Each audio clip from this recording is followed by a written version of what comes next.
For drawing mandala guidelines, you will need a centre finder template, a compass, a watercolour pencil, a ruler, and this template I have from Amazon, which helps me draw the horizontal, vertical lines going through the centre dot. So take your template, your centre finder template, which I've made here from parchment paper, by tracing the outline of my piece that I'm working on, folding it in half again, and just cut a tiny little notch out of that centre point. Then you can draw your centre on your circle. Much easier way of finding the centre. Now here I'm taking my template to mark the horizontal and vertical lines going through the centre dot.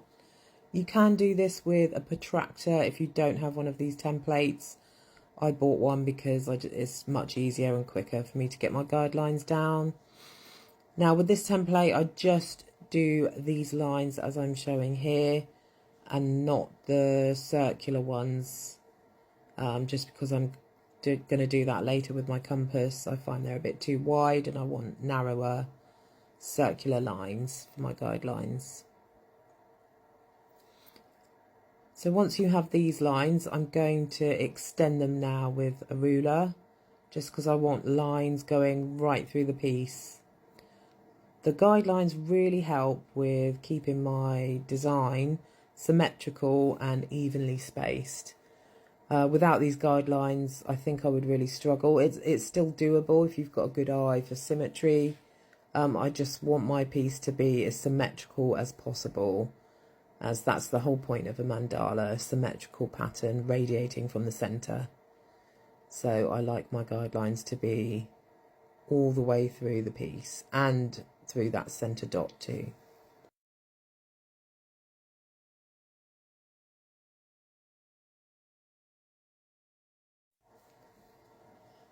Now here I'm going to mark out where I'm going to start drawing my circular guidelines. So I want my circular guidelines to be 1 centimetre apart.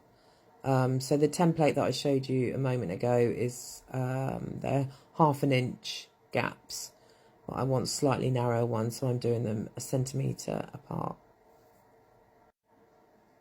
For the next step, I'm going to be using my compass, and I want my pencil to be nice and sharp so I can get some nice lines.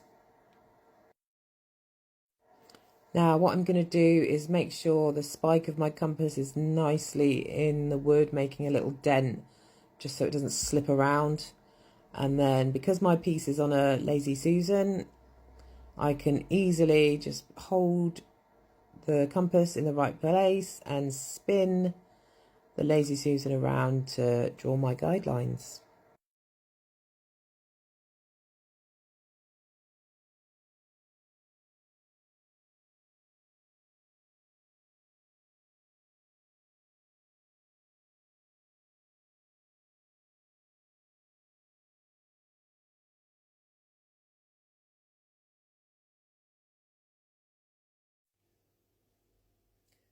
And there you have it, piece all ready with all the guidelines I need, ready to start painting.